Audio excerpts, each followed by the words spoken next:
The moment after the breakup. There's a moment after a narcissistic relationship that no one prepares you for. It's not when you miss them. It's not when you want to go back. It's when you look at your own thoughts, and you don't trust them anymore. When a simple decision feels heavy. When your instincts feel muted. When you ask yourself, how did I not see it? Are my friends right? And he is controlling me all the time. Why I wasn't able to listen to them? If those questions haunt you, stay. Because the real damage wasn't done to your heart. It was done to your self-trust. And rebuilding that is harder than leaving the relationship ever was. Welcome to the eye behind the curtain, where we look at what's usually left unseen, the silent damage. People talk about narcissistic relationships like they end with clarity, but most of the time they end with doubt. You replay moments. Things you treated as unimportant, things you explained away, things you felt but didn't act on. And a dangerous thought creeps in. If I was wrong about them, what else am I wrong about? That question doesn't sound dramatic, but it can quietly paralyze your life. A story most people don't admit. Let me give you an example of something that sounds small, but isn't. After one of these relationships, someone told me they stood in a grocery store for 10 minutes trying to choose between two items. Not because it mattered, but because choosing felt unsafe. Their mind kept scanning for consequences. What if this is the wrong one? What if I regret it and once at home I can't come back to buy the other? What if this means something about me that I'm not seen? That's not indecision. That's what happens when your inner compass has been interfered with. The psychology of self-doubt. Here's what narcissistic dynamics actually do, psychologically. They don't just criticize you, they override you. You feel something, you're told it's wrong. You remember something, it's reframed. You react, you're labeled. As a consequence, over time, your brain adapts. It learns to pause your instincts, check their response. Don't trust your first thought.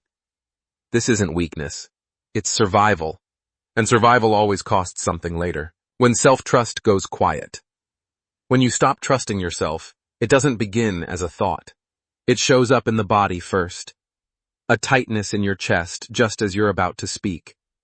A shallow breath when you feel something but hesitate to name it.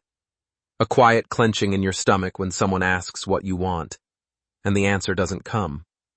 Doubt lives in the body long before it becomes a belief.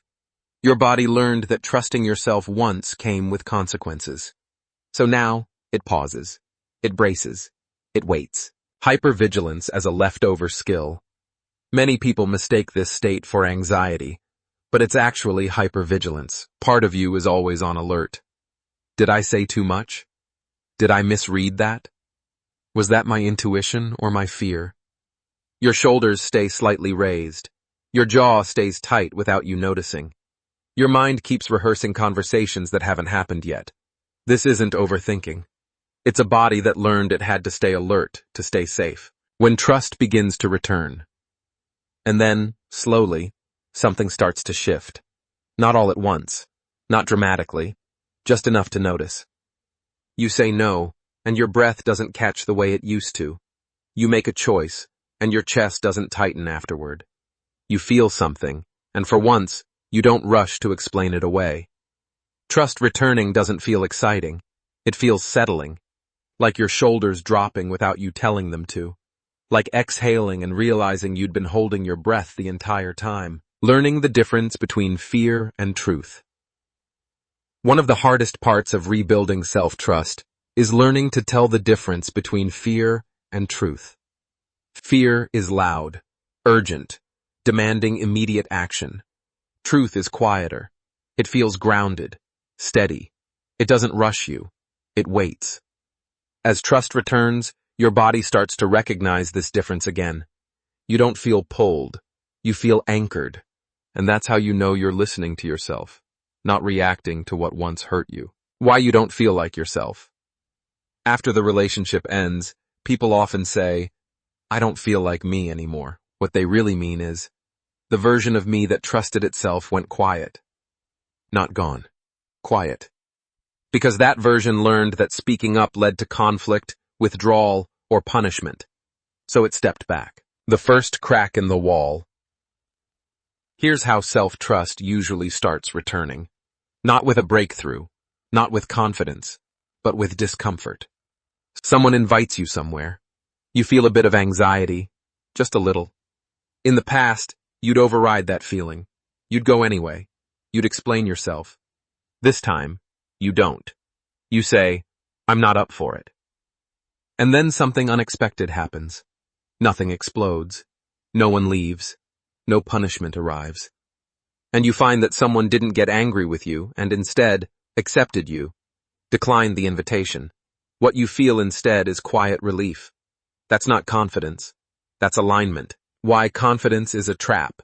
Everyone tells you to get your confidence back, but confidence comes after trust. Confidence is loud. Trust is subtle. Trust says, "This feels off," and that's enough. You don't need proof. You don't need consensus. You just need permission to listen to yourself again. The moment of clarity. This is where the observer in you finally has a voice. Because even when you were doubting yourself, there was a part of you watching. It noticed. The tone shifts, the inconsistencies, the moments you had physical reactions before your mind did. It didn't scream. It didn't intervene. It observed. That part didn't fail you. It waited until it was safe to step into the light and guide you back to yourself. Why healing feels slow, and why that's okay. If you're frustrated that healing feels slow, hear this. Fast healing often means skipping over what actually needs care. What brings trust back isn't motivation or force. It's consistency. It's showing up for yourself in small, quiet ways, honoring tiny no's, stopping the habit of explaining feelings that don't need defending. Slowly, something inside you begins to notice. I'm being listened to again. The moment you notice the shift.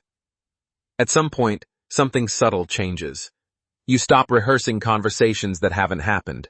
You stop checking reactions as much. You stop asking for permission internally. You realize you're not becoming stronger. You're becoming clearer. And clarity is dangerous, in the best way. The final realization. Here's the truth. No one says out loud. You didn't lose yourself. You protected yourself. And now, you're letting yourself come back.